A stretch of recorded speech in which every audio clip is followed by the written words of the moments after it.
सांस्कृतिक परियोजना जिसमें वह सिद्ध करना चाहता है कि भारत में सिर्फ एक ही रंग है और कोई रंग नहीं है। भारत का निर्माण सिर्फ एक ही तरह के लोगों ने किया है और किसी ने नहीं किया है। इसलिए जो भी ऐसे स्मारक हैं, ऐसी जगहें हैं, सार्वजनिक जगहें जिनके निर्माता, जिनको बनाने वाले, जिनके कल्पना करने वाले गैर हिंदू हैं या मुसलमान हैं या ईसाई हैं, तो वे कहते हैं कि नहीं, ये सब कुछ हमने ही किया है। यह एक तरह की हीन भावना भी है, जिसमें आपने कुछ न किया हो लेकिन किसी और ने किया हो तो आप उस पर दावा पेश करने लगते हैं। और इसी वजह से, चूँकि यह एक सांस्कृतिक वर्चस्व भारत पर स्थापित करने का पुराना अभियान, पहले हम इसे मजाक में लेते थे, लेकिन अब ताकत आने के बाद इसको हकीकत में बदलने की कोशिश की जा रही है। जैसे ताजमहल पहले हिंदू मंदिर था, फिर कोई कहता है महल था, बाबरी मस्जिद राम जन्मभूमि थी, शाही मस्जिद कृष्ण जन्मभूमि थी, ज्ञानवापी मस्जिद नहीं मंदिर था। इस तरह की बातें राष्ट्रीय स्वयंसेवक संघ की सांस्कृतिक वर्चस्व स्थापित करने की परियोजना का हिस्सा है। और अब चूंकि ताकत आ गई है तो उसे वे वास्तविक रूप में लागू करने की, यानी उन सबको मुसलमानों से छीन कर, और अब आप देख रहे हैं कि ये पूरे भारत में फैल रहा है। यानी किसी भी मस्जिद पर दावा कर देना, भोजशाला वाली मस्जिद पर दावा करना, पूरे भारत में ये चीज़ फैल रही है और ये बहुत ख़तरनाक है। और इसको अगर अदालतों ने नहीं रोका और 1991 का जो कानून है उसको, उसकी पूरी अक्षरशः उसकी आत्मा में उसको लागू नहीं किया, तो भारत में बहुत बड़ी हिंसक अराजकता पैदा हो। सर, बाबरी मस्जिद और राम मंदिर का जो मसला जब चल रहा था, उससे पहले अनेकों बुद्धिजीवियों का ये मानना था कि इस मसले का हल निकल जाना चाहिए। अब जब हल निकल गया है, क्योंकि उनको लगता था कि ये हल निकल जाएगा तो जो ज़रूरी मुद्दे हैं उन पर बात की जाएगी, वह कभी भी ऐसा नहीं, वह बहुत स्पष्ट था। उस समय भी लोग सावधान कर रहे थे, यह अंत नहीं है। और अगर आपने सिर्फ शांति हासिल करने के लिए, किसी भी कीमत पर शांति हासिल करने के लिए आपने इंसाफ को सर्गबल खड़ा कर दिया, जैसा कि बाबरी मस्जिद के मामले में किया गया, जिसमें बाबरी मस्जिद की ज़मीन को बाबरी मस्जिद ढाने वालों के हाथ सुपुर्द कर दिया गया, ये मानते हुए कि वो मस्जिद है, वो ज़िंदा मस्जिद थी, उसको गिराना अपराध था, उसमें मूर्ति रखना अपराध था। इसके बावजूद जिन्होंने वो अपराध किया उन्हीं को ज़मीन दे दी गई ताकि शांति रहे। तो जब आप गलत तरीके से शांति हासिल करेंगे तो शांति मिलेगी नहीं, और वो साबित हो गया। आपने उनके हौसले बुलंद कर दिए जो अपराधी थे। अभी हाल ही में सर, जिस तरह से कुतुब मीनार को लेकर दावा किया जा रहा है कि वो एक स्तंभ है, हर जगह को लेकिन लेकर उस पर जो है रोक लगा दी गई है जांच की, तो वैसे ही क्या और जगहों पर नहीं हो सकता? देखिए, अब हम क्या इंतज़ार करते हैं कि कोई एक न्यायाधीश हो जो अच्छा न्यायाधीश हो, जो समझदार हो, और हम इसे चमत्कार मानने लगे हैं। तो इसलिए ये संयोग है कि उसने कर दिया।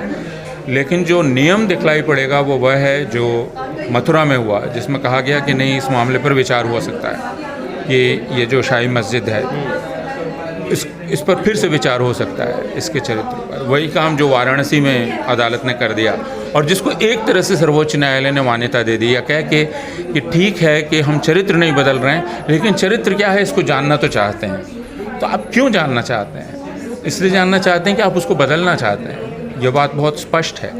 तो कुतुब मीनार पर अभी हम यह न समझें कि आखिरी बात कह दी गई है, और इसलिए हम सब लोगों को सावधान रहना पड़ेगा। और मेरी ये समझ है कि इसमें सर्वोच्च न्यायालय को एक नैतिक और संवैधानिक रुख लेना चाहिए। सर, एक स्टेटमेंट असदुद्दीन ओवैसी का काफ़ी वायरल हो रहा है, और वो कह रहे हैं कि ये स्टेटमेंट जो है वो काफ़ी द्वेष पैदा कर रहा है। उन्होंने कहा है कि मुग़ल हमारे नहीं है, मुग़ल की जो पत्नियां थी जिनसे उन्होंने शादी की थी, वो किनकी थी, उनको पहले देखने की ज़रूरत है। अब मैंने वो वक्तव्य पढ़ा नहीं है, लेकिन मुझे इसको लेकर बहुत आश्चर्य होता है कि ऐसा जब भी कुछ होता है तो हमारे पास सिर्फ एक नाम है, असदुद्दीन ओवैसी का, जिसको लाकर असली मामला जो है, जो असली अपराधी हैं, ज्ञानवापी मस्जिद में जो विवाद पैदा कर रहे हैं, जो मथुरा में विवाद पैदा कर रहे हैं, जिन्होंने बाबरी मस्जिद का विवाद पैदा किया, वो सब हिंदुत्ववादी गिरोहों के लोग हैं। हमारा ध्यान वहाँ न रहे, इसलिए हम ओवैसी की बात करना शुरू कर देते हैं। मैं उस पर कोई टिप्पणी नहीं करना चाहूँगा। है ना, क्योंकि उसके पहले इतनी गाली गलौज जिस तरफ से की जा चुकी है उस पर हम कोई बात नहीं करते हैं। परवीन तोगरिया जो फॉर्मल चीफ थे बीएचपी के, उन्होंने कहा 30,000 ऐसे मस्जिद हैं जो चिन्हित हैं। तो मैं तो कह रहा हूँ यह संख्या असंख्य हो सकती है, अनगिनत हो सकती है, जिसकी जो मर्जी आए वो कह सकता है कि यह मस्जिद नहीं है, यह मंदिर है। कल को कोई जाए और वहाँ कोई मूर्ति रख दे, उसके बाद अदालत चला जाए, कहे कि ये मूर्ति बहुत पहले से है, अदालत कहेगी हम जांच करेंगे। इसका क्या जवाब है? इसका कोई जवाब नहीं है। यह एक तरह की क्षुद्रता है और एक आपराधिक मनोवृत्ति है। इसकी इजाज़त दी नहीं जानी चाहिए।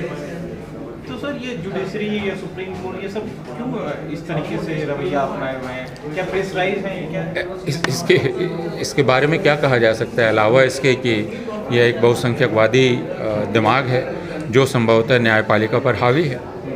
इस तरह के मुद्दों से निकलने के लिए अभी क्या कोई ऐसा प्रयास किया जा सकता है या किस तरह से देखा जा सकता है भविष्य में जो ये सिर्फ और सिर्फ जनता के जागरूक होने और उसके राजनीतिक दलों के बहुत स्पष्ट रुख लेने से ही संभव है, हिचकिचाने से नहीं। अभी कोई लगता है इमरजेंसी की हम बात क्यों करते हैं? आप एक बहुत ही बुरे दौर में हैं। श्रीलंका की सर अभी कोई लगता है कि ऐसा कोई राजनेता है जो वाकई हक की बात करते हुए निडर होकर जनता के उन मुद्दों के साथ खड़ा है? हम उसको खोज रहे हैं। अभी जैसी स्थिति तो नहीं होगी लास्ट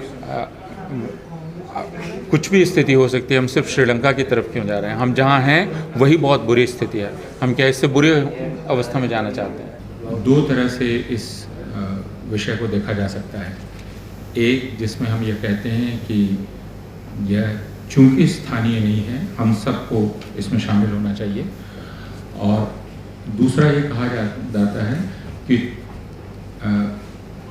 यह स्थानीय है, इसलिए यह लड़ाई वहीं लड़ी जानी चाहिए। मेरी ये समझ है कि अगर यह सिर्फ वहाँ के आदिवासियों का भी प्रश्न होता तो भी वह हम सब का प्रश्न होना चाहिए था। और उनके अधिकारों के लिए हम सबको जो उस इलाके में नहीं रहते हैं खड़ा होना चाहिए, भले ही उसका असर हम पर न पड़ रहा हो। किसी भी समुदाय के अधिकार का हनन एक तरह से हम सारे लोगों के समुदाय का हनन होता है। उसका असर हम पर पड़े ना पड़े, हमारी सुविधाओं पर पड़े ना पड़े, इस बात को ध्यान में रखते हुए भारतवर्ष में पिछले कुछ वर्षों से जो दिखलाई पड़ रहा है वो यह कि समुदायों को एक दूसरे से काट दिया जाए, एक दूसरे के खिलाफ खड़ा कर दिया जाए और यह कहा जाए कि आपकी सुविधा इसी पर निर्भर है कि इनसे यह चीज़ ली जाए और इस तरह आपको आदिवासियों या किसानों के खिलाफ खड़ा किया जाए। मेरी यह समझ है कि संविधान में, और यह बात बहुत विस्तार से यहाँ बतलाई गई कि इसके प्रावधान कानून में किए गए कि किस प्रकार आप सार्वजनिक और राष्ट्रीय हित के नाम पर स्थानीय को पीछे नहीं कर सकते हैं। ये प्रावधान किए गए हैं, लेकिन हमेशा ही उन प्रावधानों को निरर्थक कर देने का प्रयास हमारे वहाँ के जो का प्रशासन है, वहाँ की जो पुलिस है और सरकारें हैं, ये मिलकर करती हैं। इसलिए उन प्रयासों का विरोध और इसे एक राष्ट्रीय बल्कि एक पूरा वैश्विक आंदोलन बनाने में अपनी भूमिका हम कैसे निभाएंगे, अध्यापकों के तौर पर, लेखकों के तौर पर, नागरिकों के तौर पर, यह सब हम लोगों को निश्चित करना है। मुझे ये देखकर अच्छा लगा कि कल कैम्ब्रिज, कल या परसों में वहाँ के छात्रों ने यह प्रश्न उठाया। जब कांग्रेस के नेता राहुल गांधी उनसे बात कर रहे थे, उनसे यह प्रश्न उन्होंने किया कि आप इस विषय पर क्या कहना चाहेंगे, और राहुल गांधी ने कहा कि वो इस नीति से सहमत नहीं है। तो अगर वो इस नीति से सहमत नहीं है तो फिर वहाँ के संघर्षरत आदिवासियों के साथ भी उनको खड़ा होना होगा, या सिर्फ यह कह देने से एक प्रश्न के उत्तर में काम नहीं चलता है। तो हम सब लोग इस आंदोलन के साथ हैं। हम ये जानते हैं यह काफ़ी कठिन है, बहुत ही मुश्किल है, क्योंकि केंद्र सरकार दूसरी विवशताएं बतलाकर संभवतः राज्य सरकार और दूसरे तमाम लोग इसके साथ होंगे। लेकिन अगर ऑस्ट्रेलिया में वहाँ के लोग अडानी का विरोध आज तक कर सकते हैं तो कोई कारण नहीं कि हम अपने विरोध को रोक दें या उस संघर्ष को रोक दें। तो हम सब लोग इस संघर्ष में शामिल हैं और इस बात को जितना ज़्यादा सार्वजनिक चर्चा में लाया जाए, जितना ज़्यादा लोगों को शिक्षित किया जाए, उतना ही उचित होगा। तो हम सब लोगों का कर्तव्य होगा कि सार्वजनिक शिक्षा के इस कार्य में भी हम लगें, ताकि हसदेव अरण्य में क्या हो रहा है या दूसरे आदिवासी इलाकों में क्या हो रहा है, ये सिर्फ बहुत ही स्थानीय मसला बन के न रह जाए। बहुत शुक्रिया। बहुत बहुत शुक्रिया आप। तो उस पूरी डायनेमिक्स को और उस पूरे रिश्ते को समझे बिना और भारत की ऊर्जा नीति को और वो किस प्रकार ढकेली जा रही है संघीय सरकार के द्वारा और ख़ासकर कुछ उद्योगपतियों के हित में, इस बात को समझना हम लोगों के लिए बहुत आवश्यक है। बिना उस संघीय सरकार की नीति को बदले और उससे संघर्ष किए और कोई रास्ता नहीं है।